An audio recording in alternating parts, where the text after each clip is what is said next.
the 16th of March 2022, 24-year-old David Moyer of Trapp, Pennsylvania, was arrested for the murder of his infant son.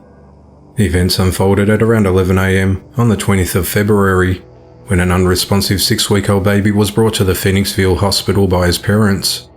The child suffered severe injuries, which included broken ribs, bleeding on the brain, as well as numerous hemorrhages in the retina of his left eye. After performing life-saving measures to revive the boy, he was airlifted roughly 25 miles to the Children's Hospital Philadelphia for specialized treatment. On the 3rd of March, the child passed away.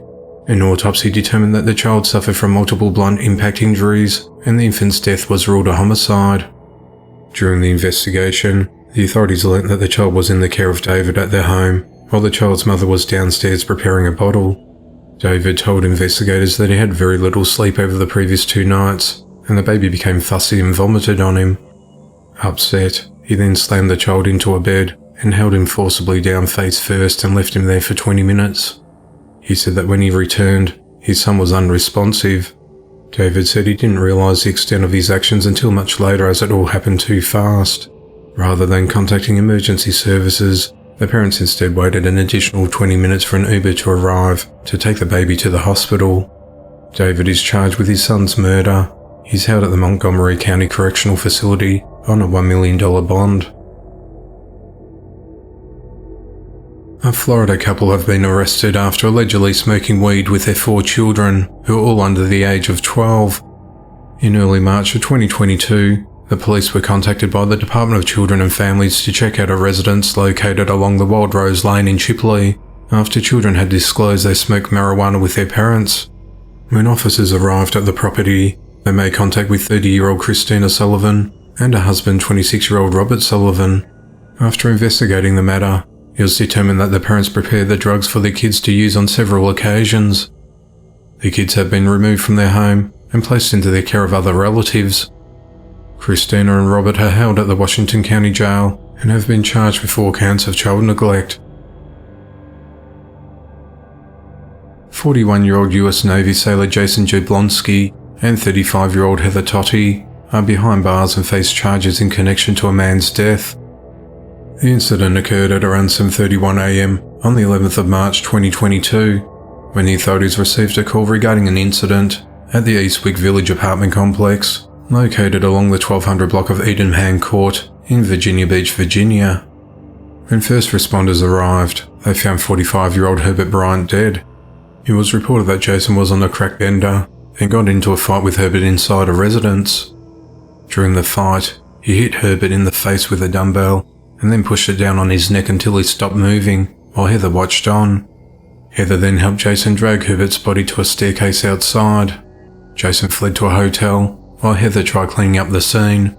She gathered Herbert's belongings, then placed them in the bag and tossed them into a dumpster, which police later found. When a neighbour initially saw Herbert, she thought he was asleep, but when she returned minutes later, she realised he was dead. As a result of the investigation, Jason was identified as a suspect in Herbert's killing and charged him with second-degree murder. Heather was also taken into custody for accessory to murder after the fact. It's unclear how the trio knew each other. Jason and Heather are held at the Virginia Beach Jail without bond. On the 14th of March 2022, 24-year-old Brooke Lank of Pittsburgh, Pennsylvania, was arrested and charged with murdering her 22-year-old boyfriend Anthony Lofton and dumping his body in an alley. The events came to light at around 6:29 a.m. on the 13th of March, when Anthony's motionless body was discovered laying along Derby Alleyway in McKees Rocks, and the authorities were contacted. When first responders arrived, they found Anthony had been fatally shot in the head. Brooke became a suspect after the authorities obtained video surveillance footage of her driving near homes where the body was found. They traced her to a Nicono Lodge in Pittsburgh through the GPS tracker in the Ford Taurus she had rented.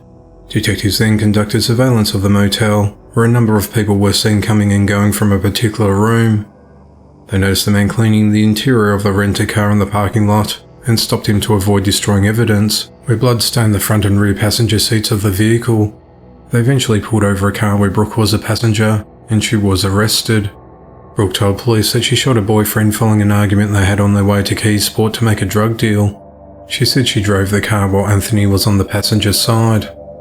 She said she shot him once, and then 2 more times after realising he was still alive. She said she panicked and threw the gun out the window before dumping his body in the alleyway. Brooke told the investigators that she tried to clean the blood from the car, but she said she obviously didn't do a very good job. Brooke is held at the Allegheny County Jail without bail, and she's been charged with murder and abuse of a corpse. On the 11th of March 2022, 41-year-old Kevin Robert and 24-year-old Pomeron Robert have been arrested and charged with labour trafficking. It all began on the 23rd of August 2021, when the couple helped fly a 15-year-old girl and a mother from Guam to stay with them in an apartment located at 2250 Ahi Street in Honolulu, Hawaii. After collecting the mother and the child from the airport, the couple immediately confiscated their passports. The mother got a job as a dishwasher for a local deli, where Pomeron also worked.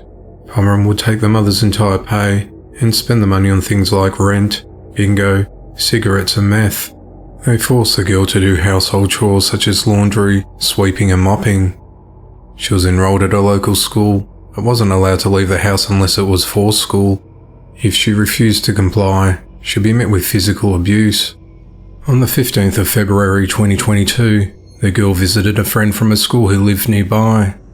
When Pomeron found out, she grabbed the girl by the hair and dragged her through the housing complex back to the apartment. She then produced a glass pipe and told the girl to smoke meth. When she refused, Kevin pinned her down while Pomeron punched her in the face. A few days later, she was beaten again, but this time with a metal curtain rod. To ensure that no one saw the girl's bruises, she was locked in a room for 5 days straight with water, chips, and a plastic bucket to use as a toilet. If the mother tried to intervene, she too would be physically harmed. On the 4th of March, the girl told a school counsellor about the abuse. He contacted the police, who then arrested the couple.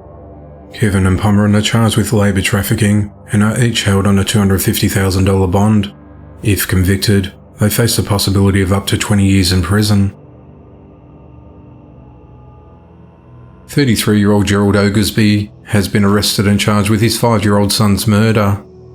The events unfolded at around 1:30 in the morning when 911 was contacted on a report of a juvenile not breathing. First responders arrived at the apartment, located at 730 Center Road in Henderson, Nevada. They found an unresponsive boy lying on the couch with visible injuries to his face and torso. They tried applying life-saving measures on the boy, but they soon realised that the child was beyond help and was pronounced dead at the scene. A neighbour who lives directly below Gerald told investigators that earlier in the night she heard loud noises and believed it was a body being thrown onto the ground. She said the loud thumping continued for about 2 hours. The neighbour allegedly tried to contact Gerald but didn't call 911. Gerald was taken into custody and questioned. When officers explained that the little boy sustained injuries to his neck, arms, chin, jawline, back and torso, he replied that he whipped his son multiple times with an electrical cord as punishment for backtalking. He said he obtained custody of his son in February of 2021 and started using whipping as a form of discipline 10 months later. Gerald said he saw his son watch TV that involved characters that were of adult age. He then hit him with a cord several times, which caused the boy's chin to split open and bleed. He then gave him a shower to clean up the blood. Later that night, he explained when the boy didn't want to go to bed, he continued to whip the boy, and then with a slipper over his hand, he punched the boy in the stomach. He said as soon as he did it, he knew he hit him too hard. The boy had difficulty walking and laid down. He began vomiting and then became unresponsive. Gerald told the investigators that he tried to resuscitate his son after he stopped breathing. When that failed, he started smoking weed before calling emergency services 13 minutes later. Even when instructed by the paramedics over the phone how to perform CPR, Gerald refused to do it and said he already tried. He said he initially didn't want to call 911 because he didn't want to lose custody of his child and that the authorities wouldn't understand his form of discipline. Gerald has previously been arrested and charged with multiple counts of domestic battery and 1 count of domestic battery by strangulation. In that incident, he choked his girlfriend while her children were in the living room of their apartment. Gerald is charged with his son's murder and is held at the Henderson Detention Centre without bond. On the 16th of March 2022, 32-year-old Marie Snyder testified that she and her girlfriend, and her girlfriend's parents, deliberately starved her 2 daughters. It all started in 2014, when Marie, along with her 3 children, moved to live with her girlfriend, 26-year-old Echo Butler, and her parents, 53-year-old Ronald Butler and 48-year-old Michelle Butler. They owned the trailer home located at 653 Livermore Street in Williamsport, Pennsylvania. The bodies of her 2 daughters, Nicole and Jasmine Snyder, who were aged 6 and 4 when they died, were discovered in a shallow grave in the backyard of the property on the 5th of November 2021. Authorities said that the father of the girls, Joshua Snyder, reportedly last saw them in 2015, the same year as last contact with medical, court and other personnel. It was said that Marie had a restraining order against him and refused to let him see the children. The authorities launched an investigation in September of 2021 after they received a tip that Marie's 7-year-old son Jesse wasn't enrolled in school, nor was he toilet trained. He was removed from the home due to child neglect. They questioned Marie of the girls' whereabouts, and she told them they were living with a friend and being homeschooled. After the authorities failed to locate them, they issued a warrant to search the property, where they discovered the girls' remains. Marie and Echo were charged with first-degree murder, Michelle was charged with third-degree murder, and Ronald with child endangerment. Marie testified because she wanted to do something right for her daughters after failing them while they were alive. She said that the girls were starved and beaten every day. Echo would grab their throats so they couldn't breathe, and choke them until their eyes rolled back into their heads. It was said that Echo didn't like the girls and wanted them gone. Echo forced the girls to stand in a corner from daylight to dark. She would hit them with an open hand or a clenched fist, and tie their hands behind their backs and beat them with anything she could find. If the girls saw themselves, then Echo would smear the fecal matter on their faces. She would force the girls to take ice-cold baths and tell them they didn't deserve hot water. Marie also testified that she and Echo only gave the girls a couple of sips of water and a spoonful of frozen peas at a time. They then began to starve them completely with the intention of them dying. Marie said she once called 911, but was told by Echo and Michelle to hang up before the dispatcher could answer. When the dispatcher called back, Marie said that the call had been a mistake. Marie admitted to bashing Nicole's head into a wall, leaving her scarred.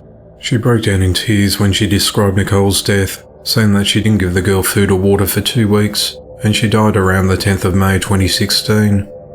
Echo dug a shallow grave and threw Nicole's body in there, and then added mothballs to cover up the odour of decomposition.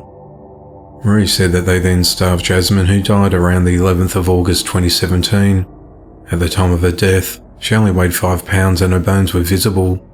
Both girls were placed into tote bags and were buried next to each other. The girls' belongings were burnt in a barrel in the backyard. Marie said that Echo and Michelle told her to tell people that the girls had gone to live with their father. Marie, Echo and Michelle are held without bail, whereas Ron is held in lieu of a $200,000 bond. If found guilty, Michelle and Echo face the death penalty, whereas Michelle and Ron will face prison terms.